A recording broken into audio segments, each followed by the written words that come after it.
موږ دا وایو که چیرې د نبي کول دلیل نسي نو د قرآن قرآنیت ته نسي ثابتولی.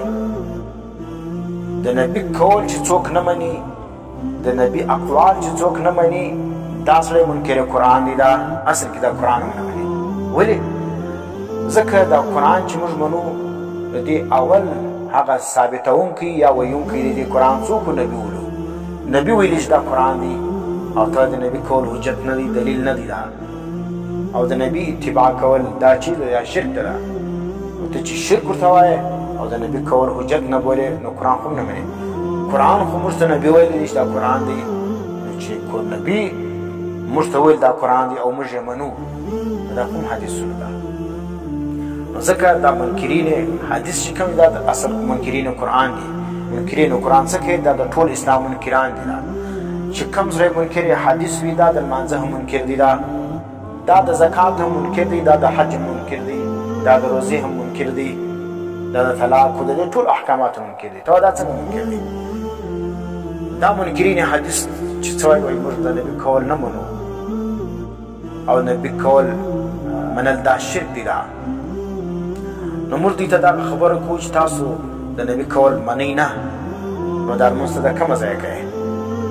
قرآن کې شته، د قرآن کې لمانځه حکم راغلی چې واقعي الصلاة لمونځونه کوي. او منکر حدیثه دا لمونځ چې ته کوې د سهار د 2 رکعاته دا قرآن کې ښکاره کړه.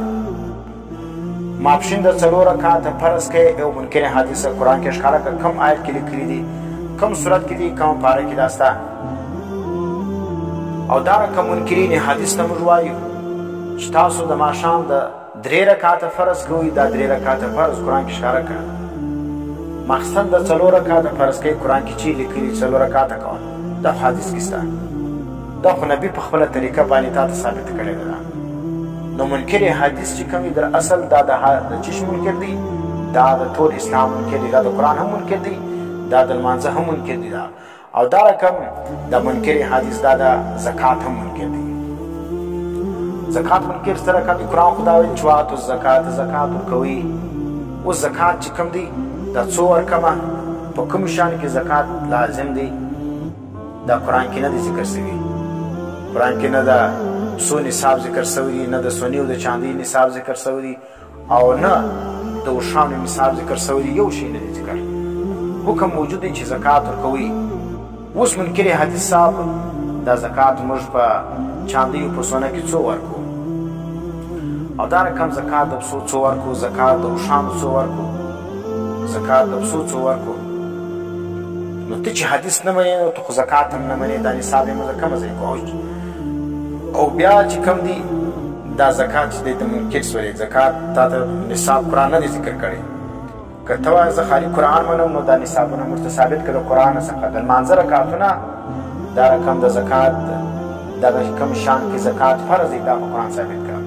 نو منکر حدیث چې کوم دی اصل د روژې هم منکر دی، دا رقم د حج هم منکر دی. اوس چې قرآن ویلی دی چې تاسو باندې حج فرض دی، وینې حج کوئ.